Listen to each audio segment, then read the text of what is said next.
the beginning of the game, only a few cities are displayed on the chart.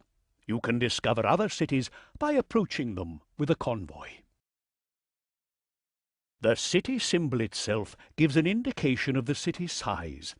It also shows the commodity the city currently needs most. Special events in the city are also displayed on the chart. You can view all of the information by opening the City Information. It belongs to the dockyard building, which you already know from the trade window. Even if you cannot enter a city because you have neither warehouse nor convoy there, you can still open the City Information from the marine chart. The City Information tells you everything you need to know about a city. The most important factors are nation, population, the commodities producible in the city, and the city type. The latter indicates whether the city is a simple colonial city or home to a governor or viceroy of that nation. This has implications for the city's size, its defense, and its demands for commodities. The reputation that you have with the city's nation has the following effect. If your reputation is less than 25%, the nation will view you as an enemy.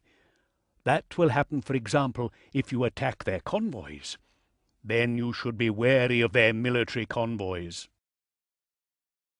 As you've already determined, 4 nations are represented in the Caribbean: Spain, England, France, and Holland. Your reputation with each of these 4 nations will always be shown here.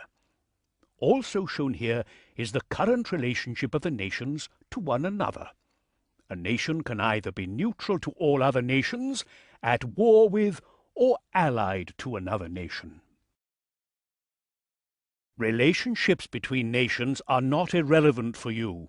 However, they will only play a role when you act for or against a nation and have acquired a letter of marque against a different nation from a viceroy. All that is important at the start is ensuring your reputation in a nation does not fall below 25%, and that the military convoys of nations at war are constantly fighting one another. You can enhance your reputation in a nation only by accepting and fulfilling assignments for an administrator, governor, or viceroy of that nation. These assignments are offered in the city palace, but you need a certain rank to accept them. One more thing about the chart. Each maritime area is associated with a particular power. You can turn the display of this political information on or off at any time. The flag and its intensity shows you which power has the greatest fighting strength here. Normally, cities and maritime regions belong to the same nation, as that nation's military convoys will be patrolling the area. Things become interesting when the city and the maritime region belong to different nations, because then the city might just come under attack.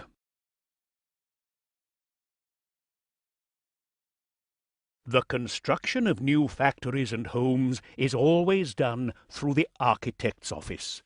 In a new city, you must first acquire the appropriate licenses from the architect before you can start construction.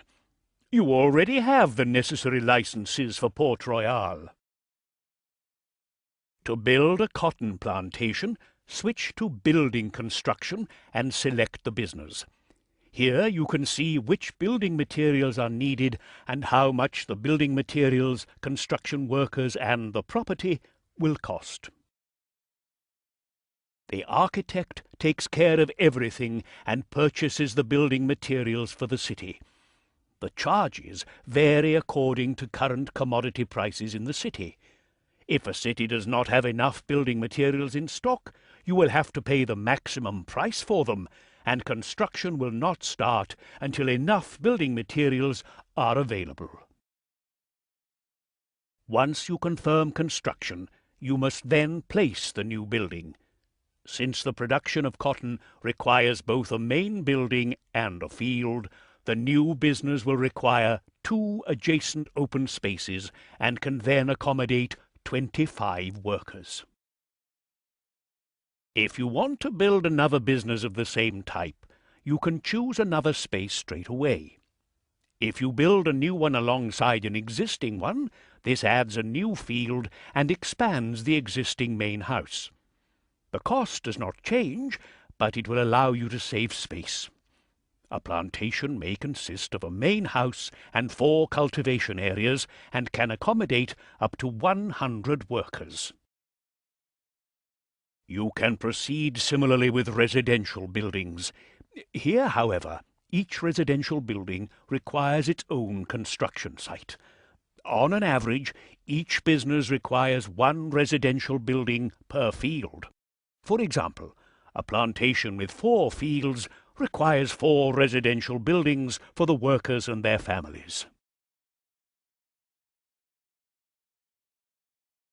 Trade routes allow you to transport and trade goods automatically. To do so, you select a convoy and tell the captain which cities he is to visit. Then you have to specify a general trading strategy for the route. You can also give detailed instructions for each city. To set up a trade route, you must first select the cities your captain is to visit. To do this, you switch to your convoy's Trade Route section and select Setup. Then you select the cities one after another. Once the last city has been visited, the convoy returns to the first one on the route. Of course, your choice of cities plays an important role, as trade will be best between cities which produce different goods. Next, you have to decide on a strategy for the captain to follow.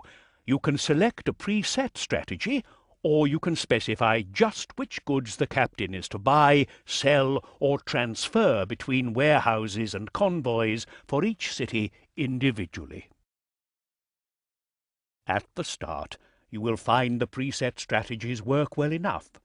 Even in later stages of the game, they still work well, for your captain always adjusts his actions to suit current conditions. So you need not readjust the route when, for example, a city gets bigger, or if you have increased the production of goods. Once your business grows and you start producing goods in more and more cities, there is another helper you learn to appreciate: the storekeeper. You can hire him in the warehouse. In essence, he has 2 functions. Firstly, he can automatically sell goods in stock to the city at good prices. Second, he can also prevent certain goods from being taken for trade routes, which can be very important for badly needed raw materials. Trade routes and storekeepers together form 2 important pillars, which will help you to build a powerful trading empire without having to worry about too many details.